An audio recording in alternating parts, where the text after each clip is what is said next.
வணக்கம். திடீரென சைலண்டான செங்கோட்டையன் பின்னணியில் சசிகலாவா அப்படின்னு ஒரு பரபரப்பான தகவல் வந்து தற்போது அதிமுகவில் வந்து பேசப்பட்டு வருகிறது. செங்கோட்டையன் அவர்களை பொறுத்தவரைக்கும் பார்த்தீங்கன்னா, அதிமுகவில் மிக முக்கிய தலைவர். ஜெயலலிதா அவர்கள் காலத்தில் முன்னதிருந்து எம்ஜிஆர் காலத்திலே அமைச்சராக இருந்த பெருமைக்குரியவர்.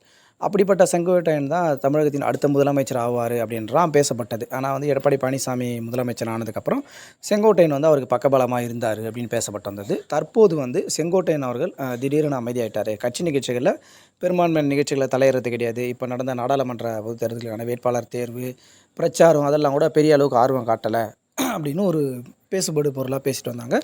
இதை என்னன்னு விசாரித்து பார்த்ததில் செங்கோட்டையன் வந்து ஒரு சின்ன அதிருப்தியில் இருப்பதாகவும், அதற்கு காரணம் வந்து எடப்பாடி பழனிசாமி தான் அப்படின்னு பேசப்பட்டு வருது. செங்கோட்டையன் அவர்கள் வந்து பன்னீர்செல்வம் அவர்களை வந்து கட்சியில் இணைத்துக்கலாம், 2வது கட்டத்தில் கூட அவர் கொடுத்துட்டு வச்சிடலாம், கட்சி உடையக்கூடாது அப்படின்னு தொடர்ந்து வலியுறுத்தி வந்தார்.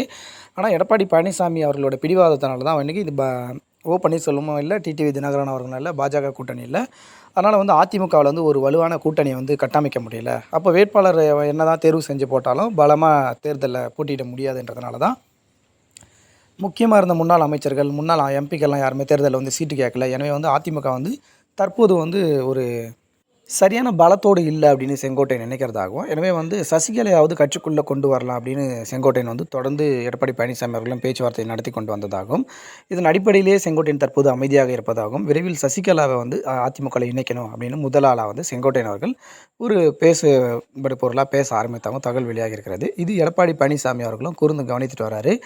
ஒருவேளை இந்த நாடாளுமன்ற தேர்தலுக்கு பிறகு அதிமுக வந்து ஒரு பெரும் பின்னடைவை சந்தித்தா அதிமுகவில் வந்து மீண்டும் ஒருங்கிணைந்த அதிமுக வேண்டும் அப்படின்னு ஒரு குரல் ஒலிக்கிறதுக்கான வாய்ப்பும் இருக்குது. அப்போது அந்த மாதிரி சமயத்தில் வந்து நம்ம சசிகலாவை இணைக்கலாமா அப்படின்னு செங்கோட்டையன் போல எடப்பாடி பழனிசாமியும் ஆலோசித்து வருவதாக கூறப்படுகிறது.